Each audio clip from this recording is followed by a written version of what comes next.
warahmatullahi wabarakatuh. Di sini saya akan membuka presentasi daripada akuntansi manajemen, yang mana ini adalah anggota dari kita semua, dari kelompok kami, yaitu pertama Satria Rangga Pratama, kemudian saya Sultan Fauzan Syahid, dan rekan saya Zaki. Kemudian table of content daripada presentasi kami adalah yang pertama pembahasan tentang NPV, yang mana net present value, yang kedua ada ARR, accounting rate of return, yang ketiga ada IRR, internal return of return, dan yang terakhir ada PP. Baik, selanjutnya dasar-dasar penganggaran modal. Ada dua, yaitu yang pertama definisi dan metode, kedua metode payback period, dan discounted PP. Selanjutnya definisi dan metode. Ada tiga, yang pertama modal merujuk pada aktiva tetap yang digunakan dalam operasi perusahaan. Kedua, anggaran atau budget adalah suatu rencana yang menjelaskan arus kas keluar dan masuk yang diprediksi selama periode. Tiga, penganggaran modal adalah keseluruhan proses menganalisis proyek-proyek dan menentukan apakah proyek tersebut harus dimasukkan dalam anggaran modal. Selanjutnya, proses penganggaran modal ada 4, yaitu yang pertama, arus kas proyek diperkirakan. 2, resiko arus kas ditentukan untuk menentukan tingkat diskonto proyek. Ketiga, arus kas diskonto untuk menghitung present value-nya. Keempat, PV pemasukan dibandingkan dengan PV pengeluaran. Untuk poin selanjutnya ada NPV atau Net Present Value.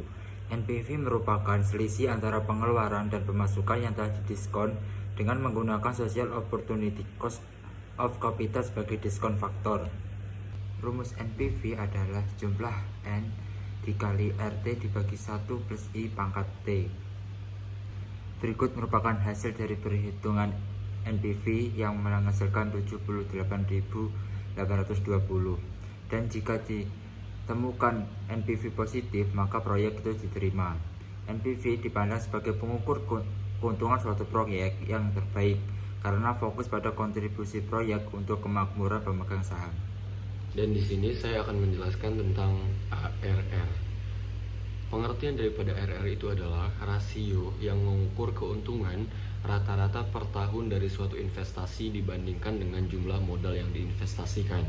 ARR sering digunakan oleh bisnis online untuk menilai potensi investasi baru dan menentukan apakah sebuah investasi tersebut layak atau tidak.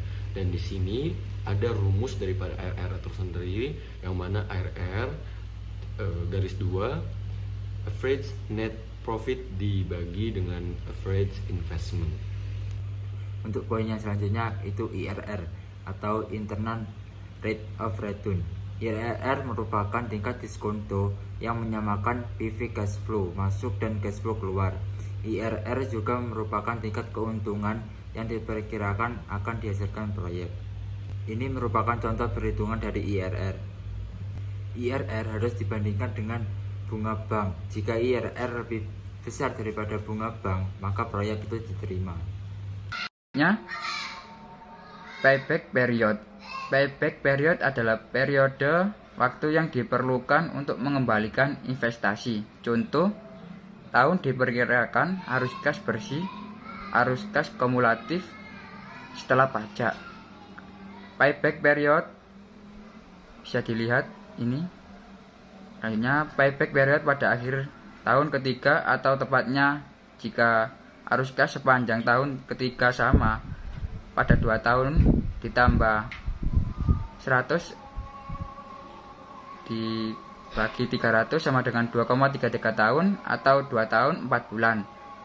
Selanjutnya, keuntungan dan kelemahan metode PP.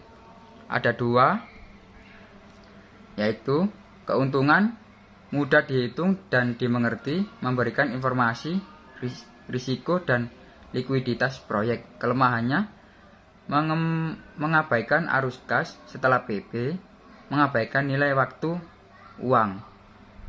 Selanjutnya, diskon payback period agar perhitungan nilai waktu uang.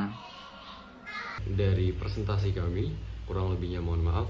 Assalamualaikum warahmatullahi wabarakatuh.